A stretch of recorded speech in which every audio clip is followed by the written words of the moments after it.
That was it. Question? Anybody coming? What's up, James? Grant Moan of the Sporting Tribune. Welcome back. Coming into this season, obviously fresh off of the 7-game loss in the first round, how do you feel coming into the season? You played 79 games last season with the added depth. So has there been any conversation about kind of supplementing that through the regular season, and how do you feel going into the season? Yeah, I feel good. I feel really good. Worked a lot on my conditioning because and lifting. As you get older, you got to make sure your body is strong and being able to be durable and contribute in other ways. But I feel really good. And then as far as the team, I think we added a lot of pieces that we were missing.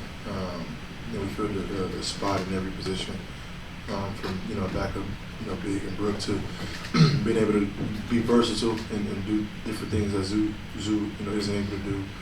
Athletic and can shoot, and John, Brad, who's in the league scorer, and then obviously the vet experience in CP. So, things change over the course of the year, and it's for us, we've all been on different teams and experience or whatnot. It's on us to figure out what's the best way to play and go from there. But the excitement level was there. What's up, James? BJ Matthews of the Sporting Tribune. Welcome back. Question about this upcoming season. You being in your next 17th season and also being able to average what you averaged last year, All-NBA third team. What gives you year-by-year motivation, and going into this season, what have you personally said to yourself that you want to really accomplish in actually this upcoming year? There's no secret. I think we all are trying to accomplish the same thing individually. I've accomplished everything, in this game individually. So, I think that there's no secret of what we're trying to accomplish here, and it's going to be a lot of different steps to be able to get to that. But I think we have the roster, the depth to actually accomplish it. So many teams in this league we're trying to win a champ. There's only a handful who has a real opportunity. It's a couple factors that plays into that. Obviously, you gotta be good enough. Straight up, you gotta be good enough, and then you gotta be healthy. Those are the two things. So, we're both those right now, and we gotta play this whole year out and put ourselves in a great position to compete at a high level when it comes to postseason. Appreciate it. Yeah, James, Beth Harris, AP. With the Clippers hosting the All-Star game, what's your opinion on the league going with a U.S. versus world format this time around? I'm assuming trying to find ways to, bring some more attention to the game. I think that this is probably the most we've seen as a unit as far as global stars. You know what I'm saying? They got a lot of global stars, and so I think just trying to find some ways to make the game more competitive and bring some more awareness to the game. And what better place to do it, here in LA into it. So something to get excited about. James, good to see you. Justin Russo writes, this is your 17th media day. I'm kind of just curious, going into the season, do you still get the same level of excitement going into a season now? I love to hoop. I don't even like when you just said 17 years because it just made me feel like I'm goddamn old. But basketball is just, it gives me a different feeling. I just love it. You know what I mean? And so it's a new challenge. When it's media day and then you got training campuses, it's a new opportunity to be legendary, individually and finding ways to bring the best out of your teammates as a leader of the team. And then still trying to, accomplish what we're trying to accomplish as a unit. So it feels like, day one for me. Lawrence said you can call you guys seasoned. Say it again? Lawrence said you could be called seasoned instead of older vets. Yeah, that's a good word. 2 minutes are with Clutch Boys. James, welcome back. I wanted to ask you about how, Lawrence mentioned that, everyone's kind of aligned here. You mentioned it, but Father Time is undefeated. Everyone kind of feels like you only get so many cracks at it. And so how does kind of the sour taste of last season, the ending of last season anyway, it was a great season, just didn't end great. How do you kind of let that fuel you guys, knowing that you only have so many cracks at it? I don't think there's a sour taste. Like, we got, half of a new roster. Just really, I feel like it rejuvenated with the guys that we got.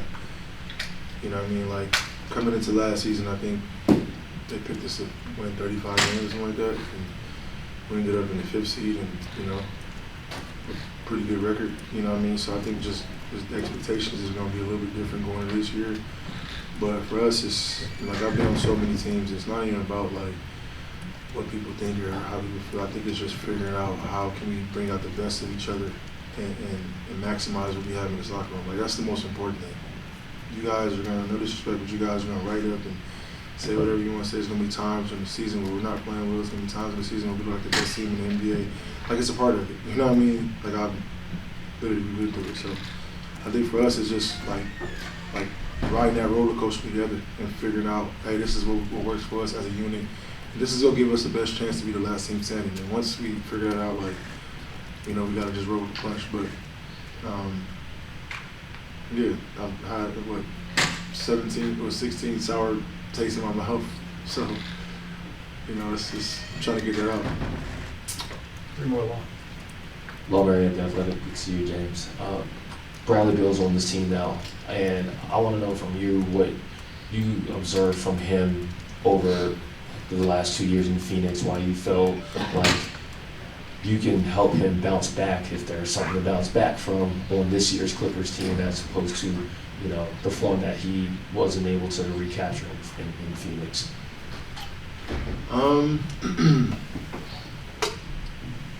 Because I went through it. Like, I went through it, trying to sacrifice and trying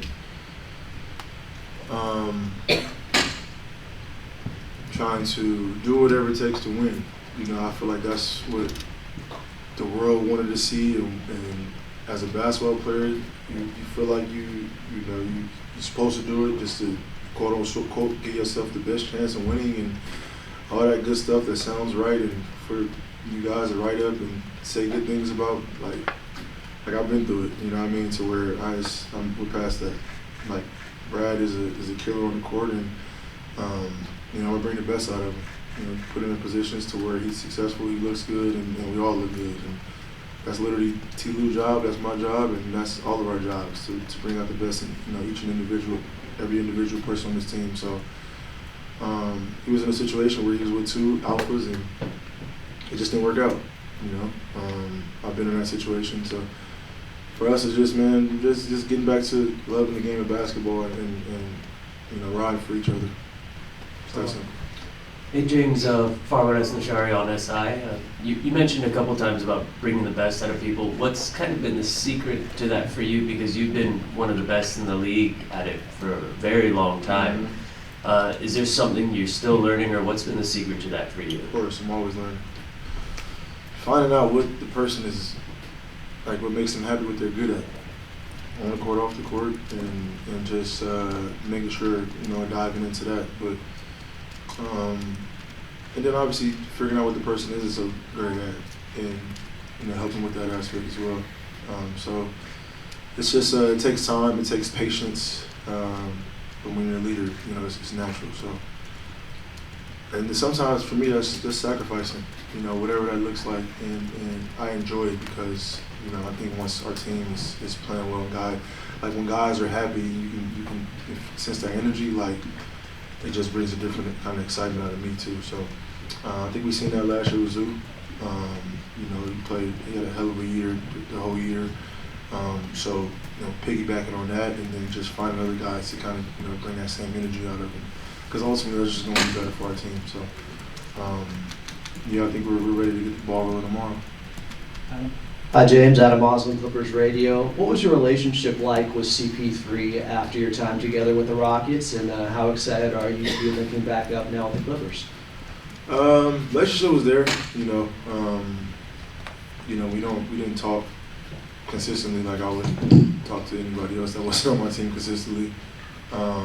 but you know, obviously he did some amazing things after he left the Rockets, you know, with the Suns and whatnot. So, you know, I think, you know, not even just Chris, man, I think all of us are on the same page. Like, we're not sugarcoating anything. Like, there's no hidden agendas. Like, we're all literally trying to accomplish the same thing. And that right there, beauty of going into one season, knowing that we're all trying to get the same thing and figuring out what that looks like is actually like, you know, it feels easier because been on situations, certain teams where guys got individual agendas, whether it's, you know, contract years or, you know, trying to make a name for themselves or whatever the case may be. And, you know, now, like, for the most part, like, the 11th guys, we all got the experience. Like, we've all been on, you know, really good teams. We've all scored the ball out. Like, it's about one thing, and I think that's a great thing going into the season.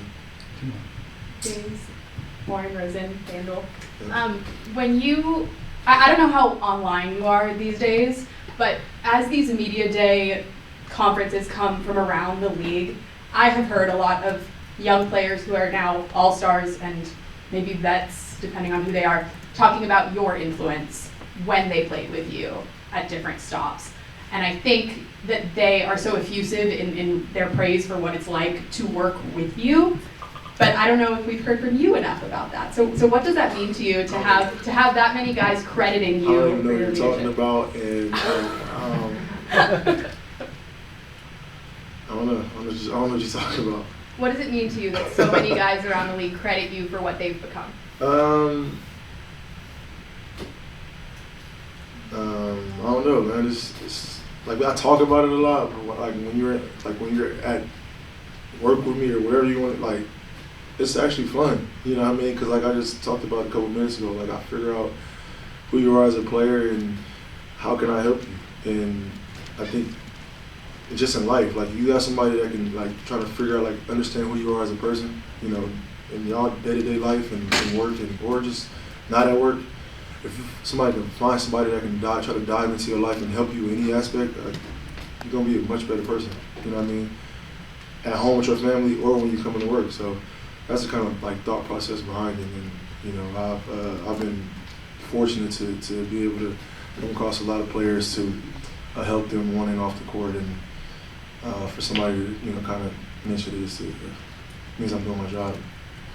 Last one. James Tian here from China Mumbai Miku. How you doing? So you had a great China tour this summer. Yeah. What is your favorite thing about it, and what's your message to all the fans from China? China's tour is always an experience, man. It's like it's one of the best times that I have throughout the summer. You know, you get an opportunity to be showered with love, you know, enjoy experiences and create different memories and moments with fans that, you know, don't get an opportunity to see you consistently. It's a special feeling. So I think this is probably one of my best tours, and you know, they've stuck with me for basically my entire career. So shout out to all my fans in China. Love you guys. I appreciate you for the support, and here we go again. Thank you, James. Thank you. Yep. Let's get ready for HoopJab.